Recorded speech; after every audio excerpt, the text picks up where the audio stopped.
Hello there, how are you? It's Shawna Renee, and welcome to the VIP room inside the Soul Lounge. I am so excited to bring you another artist who is on the rise. You definitely want to make sure that you add him to his playlist. Timothy Bloom is here with me today. Hey, Timothy. Hi. How are you? Pretty good. Welcome to the Soul Lounge. Thank you for having me. Absolutely. Now, you are here at our studios in Washington, D.C., but you've traveled a little ways. You're based in L.A., right? Yeah, out in L.A. Yeah. Where are you from originally, though? Military kid. My dad was in the military, so I was born in Texas. We traveled from Alaska to Tulsa to North Carolina. That's where I was pretty much bred in North Carolina. Raised there. So. Okay. Did you live anywhere overseas? I know a lot of military families will sometimes be based. Actually, before I was born, they lived in Germany. But after I graduated, I moved to Germany for like a year. Okay. Okay. Now, did I read correctly, though, that one of your parents was also a church leader, a pastor? Yeah, my parents are pastors. Both of your parents were pastors. Were they pastors like in the military? Oh, okay. And I also read that in your house, I guess because of that, like, it was all gospel music. Like, there was no secular music. All gospel music. Yeah? Yep.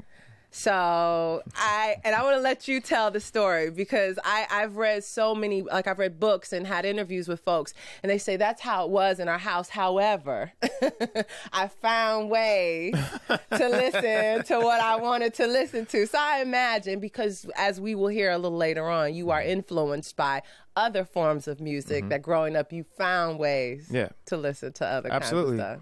Yeah, I mean, we were growing. I mean, from the Clark sisters, the Williams brothers, to like Shirley Caesar. Like that was in the house. That was in the house. Okay. They were very, very strict. I was the rebellious child, you know. So, I mean, I just remember the one time where I was kind of like fed up. We were in Tulsa, Oklahoma, and I packed a little, runaway bag, and I was running away, and I took my mom's keys. I was a little kid. Oh, you were bold. Yeah, Okay. and I went to the car, and just cranked it as much as I could where, the battery comes on and the lights come on and I'm able to hear the radio. And the first song that came on was Bob Dylan, Lay Lady Lay. So I was like, oh, wow. And I just sat there and I, listened and got lost in it. And then I started flipping through channels and listening to all this music. And I always wondered, why couldn't we listen to this type of music? It's just all about love. What's wrong with it? So how old were you at the time? I think it was like around 7, 8. Okay, so you had a very basic understanding then of what it was. But if you could describe, like, what was it about that music? What was it about that particular song by Bob Dylan or anything else that you heard that just resonated with you? I think it was more the tone, the sound. When you hear gospel music, you hear gospel music. You know it's gospel music. And like the first record was Lay Lady Lay, Lady Lay, and it's just like, wait, what's this? And I think for me, it tugged on my heart a little bit, and I just wanted to listen. And then Michael Jackson, and then all that stuff. You start to hear, and then you start hearing about Prince, and then you start hearing about groups like High Five and all that stuff. So it's like, let me listen. Oh, now did your parents know, or when did they discover that you were doing this? My older brother started watching music videos when my mom and when they would go to work. So when we come home from school, he just has the music channel on the whole time, and we got caught. And my mom came home early, and she's like, "Oh, okay, so this is what you guys do when I'm not here." So they found out. Obviously we're getting older, and so. So then talk to me about that transition from just kind of falling in love with music, because I think we all do that. We're all fans of music, but not all of us are musicians. Right. So when did you discover that about yourself? Well, I mean, I started playing drums. From then on, I wanted to do something inside the church that had a musical instrument. So I started playing the drums when I was like 8, 9 years old, and from there, my mom was playing piano in the church because we needed a piano player. And then one day, she came home from her piano lessons, and I just started to pick up everything she would play on the piano by ear. So that's when I started to play the piano in the church. And, my dad would take me to all his sermons and stuff like that, and I would play. So now he's the musician, so we're going to have him in the church every single Wednesday, Friday, and Sunday, right? So Well, I mean, but it paid off. Oh, it definitely paid off. Probably in more ways than one. Oh my gosh, in so many ways. I just started to gain a level of respect for the music, and a lot of musicians.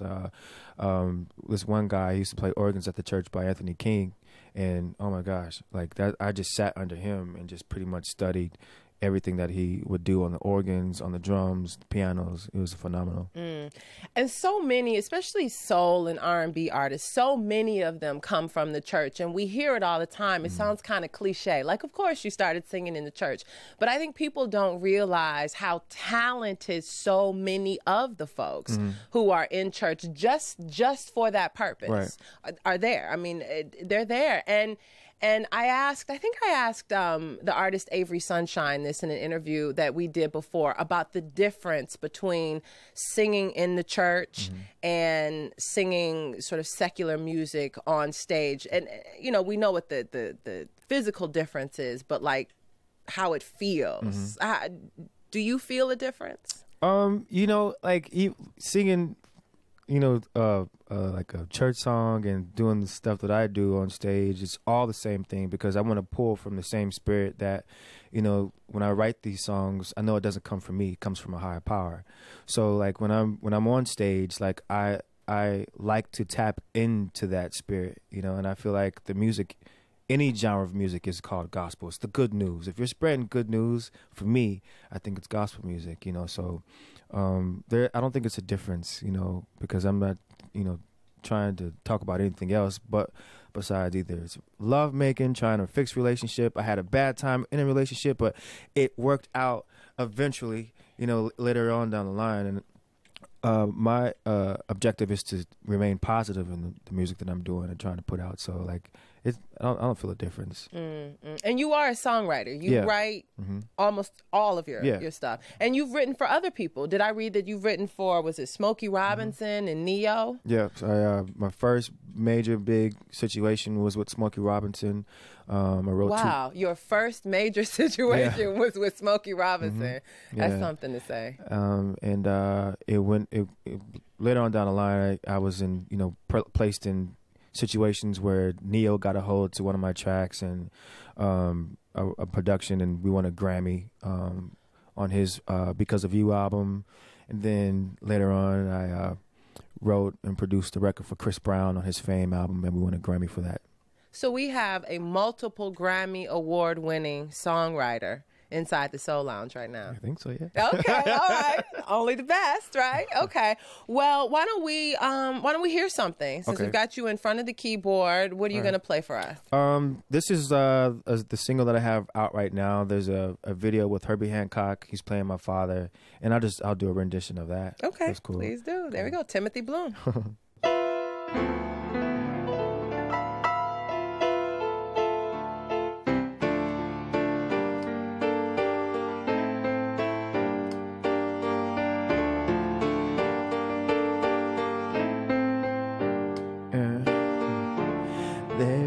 Right there, out far in the distance, I can see it so clear. It's what I've been missing. I'm like a rolling stone, it's coming down heavy. Just to get to your love, baby, you better get ready, 'cause nothing's gonna get in my way. The wheels are turning, still determined. I'm running through harder days. Baby, I need you. Baby, I need you. Oh, oh. Nothing's gonna stand in the way of my love, love, love. Nothing's gonna stand in the way of my love, love. Yeah, my love, love.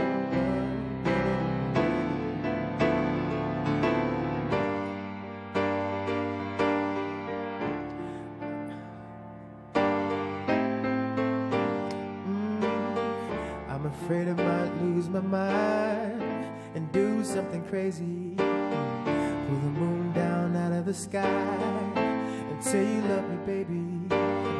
I'm like a raging sea, the scorch of a summer. Nothing like the devil, but I'm bound to take you under, 'cause nothing's gonna get in the way. burning, it's what I'm yearning, running through harder days. You gon' need me like I want you. Can't stay. Nothing's gonna stand in the way of my love, love, love.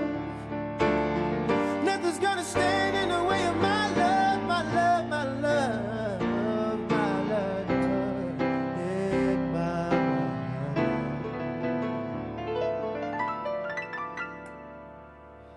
Nice, thank you, Timothy Bloom. So the album is out now. It is self-titled. Yeah. Timothy Bloom. Now this is your second project because you had an EP, right? That was Yeah. released 2010. Yep, 2010. I had an EP called The Budding Rose that came out under Interscope. Okay, and if someone wants to find it, it's probably still on Yep, iTunes still and all there. that. So then let's talk about the difference between that. 2010, here we are now, 4 years later. What's the difference between the music, the artist? Well, this time around, like, I mean, granted, I've been blessed to be a part of like a major situation, you know, with the likes of Jimmy Iovine, Andy Slater's, your Timbaland and Polo the Don, and I just learned a lot about the business, you know, and so when we parted ways, I was able to like sit back, reflect, and just become more free in what I wanted to do without being boxed in or with all these cooks in the kitchen trying to, you know, add the different spices. You know, some spices were perfect, some spices were just unnecessary. So, but now, like in even an independent situation, it's just more freedom. I'm able to do what actually I love to do and not be put in the box or be set in some genre they're trying to box me in. So, you know, and for me, there's a variety of things that I love doing. I'm influenced by a lot, from your Jeff Buckleys to your Marvin Gaye, your Al Greens, your Nina Simone's, and I like to influence those things inside the music. So that's what pretty much you hear. So you have a variety for everybody that wants to like hear different types of music in this one album. So because you have so many different influences, do some of them influence your songwriting? Some of them influence your musical sound? Is it a combination of all of that that goes into what you're doing? It's pretty much a combination of everything, yeah. Okay. Yeah, simple, yeah, super. It's like a rainbow of colors, like a rainbow of music. Yeah. All right. So let's go back to the writing, though, because I'm fascinated by writers. I think songwriters are phenomenal in their ability to be so open and vulnerable about their own experiences. But I'm also amazed at their ability to write songs for other people. And I'm wondering, is it more difficult for you to, let's say, write a song for a Neo or with a Neo or Chris Brown than it is to write one for Timothy Bloom or reverse? Well, the interesting thing is, like, every time I get in these type of situations, they always ask me to write a Timothy Bloom song. So it's like, do you go and write whatever comes out. And you know, don't think about me or the artist, because even with Chris Brown, you know, when he asked me to write a record, because he wanted to use one of the songs off of the Budding Rose EP that came out, and but obviously we couldn't do that. So I was like, I'll write one for you. But in that time, I was going through something, you know, not thinking about Chris. So and then all of a sudden, I sent it over and he loved it. So it was perfect timing. I think that's what the beautiful thing is, like, about authentic songwriting. It's like we all go through the same things. Yep. They may look slightly different, but if you're really being honest, then anyone could take that song and find a way to relate it to whatever their experience Absolutely, I agree. is. I think that's the beautiful thing about all music, but especially like soul music and R&B music. Do you have a muse, or is life your muse, or? Everything around me is pretty much my inspiration. I pull from the skies. It comes down, you know. So yeah, everything around me, life definitely is the muse. Do you like get into a quiet room and light a candle and write, or you know, are you the one like writing on the toilet paper when you sit in the bathroom? That's where my best songs come from. Is ironically in the bathroom for some strange reason. Right. But you know.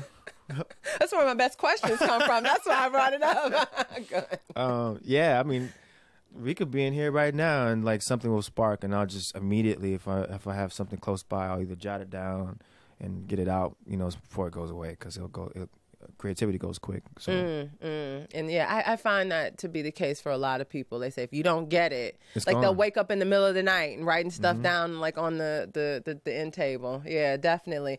All right.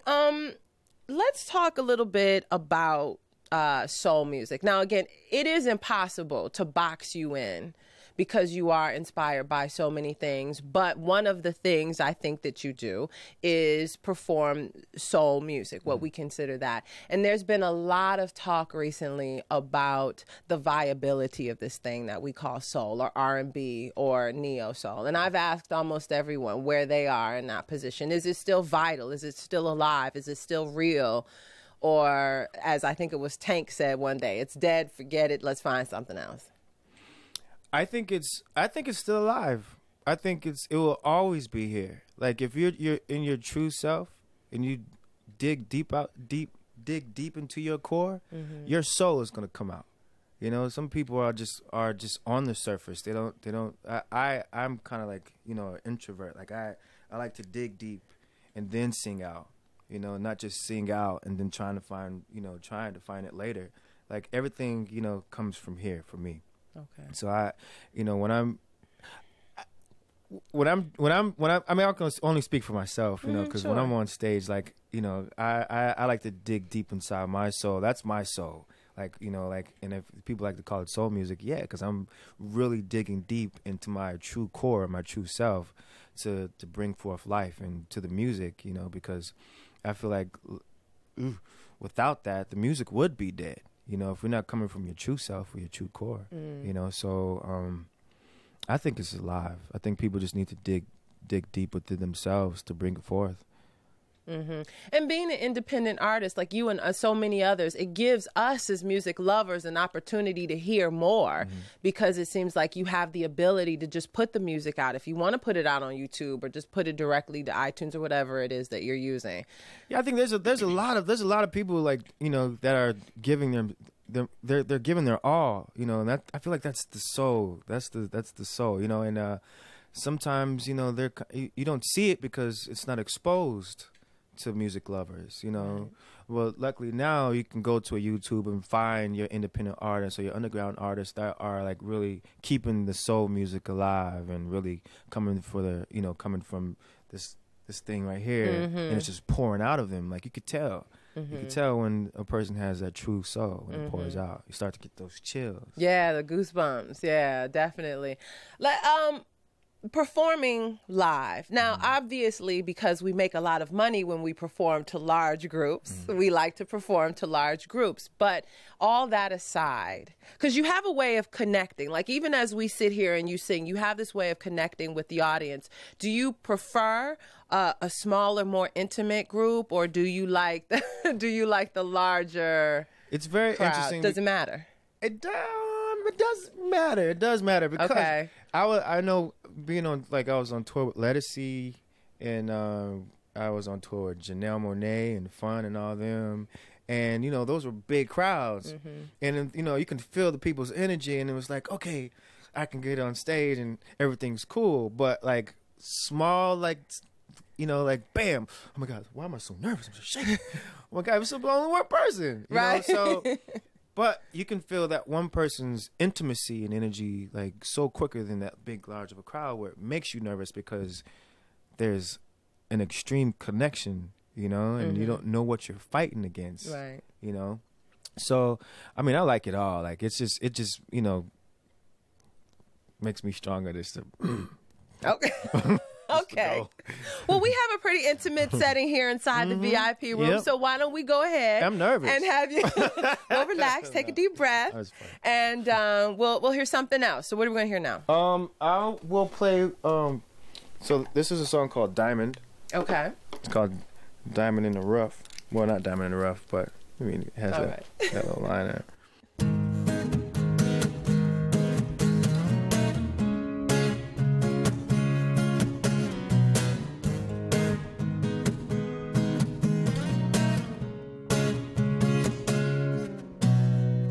In the concrete jungle, I like to play, yeah.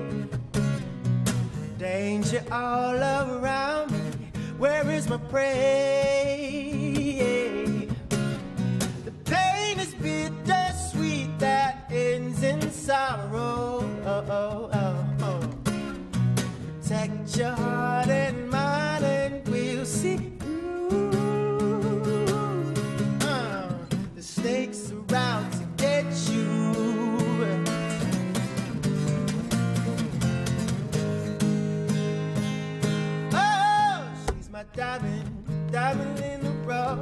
safely put away in my pretty piggy bank. Yeah, she's my diamond, the sparkle in my eye, worth more to me than any money could buy. She's my diamond, my diamond, my diamond, diamond, diamond. She's my diamond, diamond. She's my diamond, my diamond, my diamond, diamond, diamond. She's my diamond. Break me off a piece and watch my profit. Grow to love me unreligiously. Spare no winter feelings for my fortune. Protect your heart and mind and breathe through. The snakes are out to get you.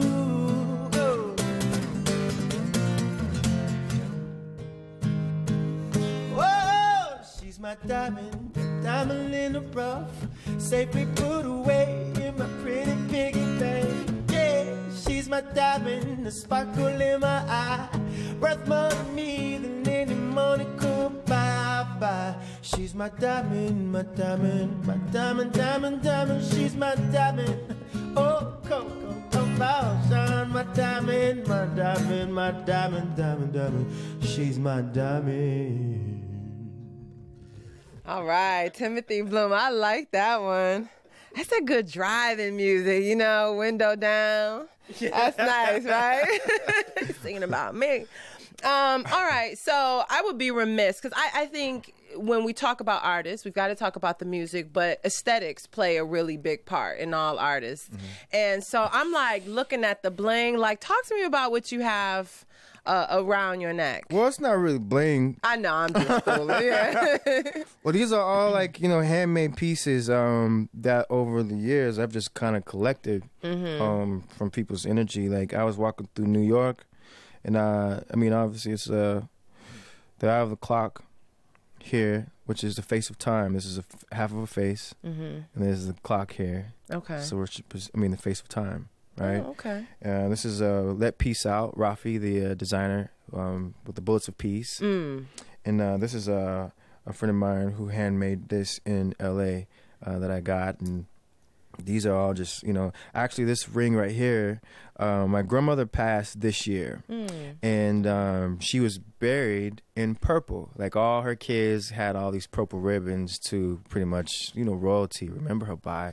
And before I left to the funeral, a friend of mine, actually this lady I just met, she's like, oh my gosh, there's this ring I want to give you, right? Didn't pay it no mind.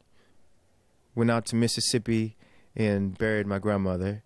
Came back and she gave me the ring. I was like, thank you. I'm still mourning, not even looking at paying attention to the ring whatsoever.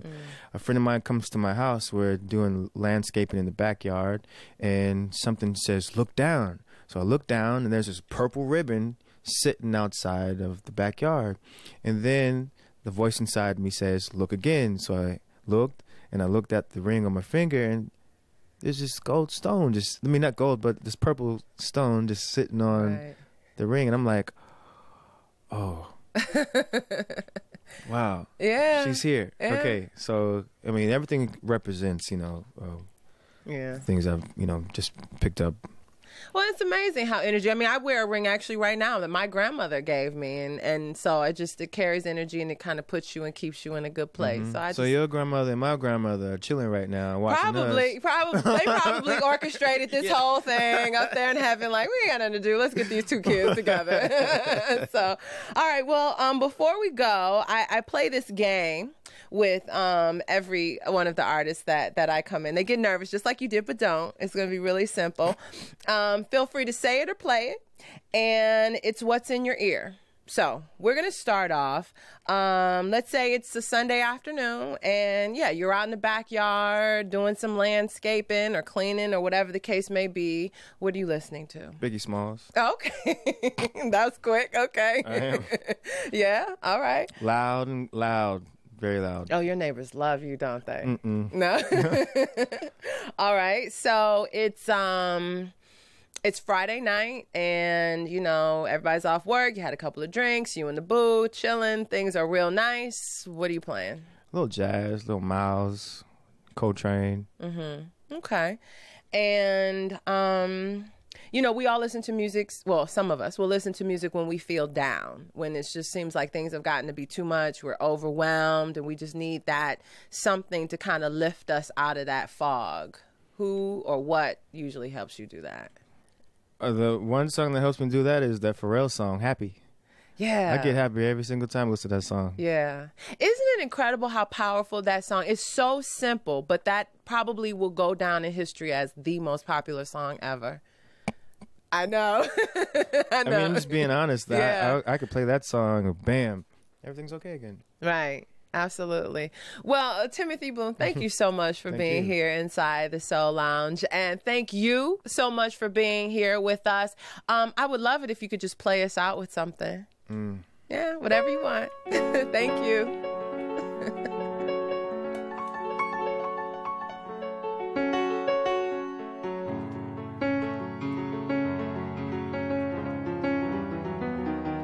You want me to sing too? Yeah, I do.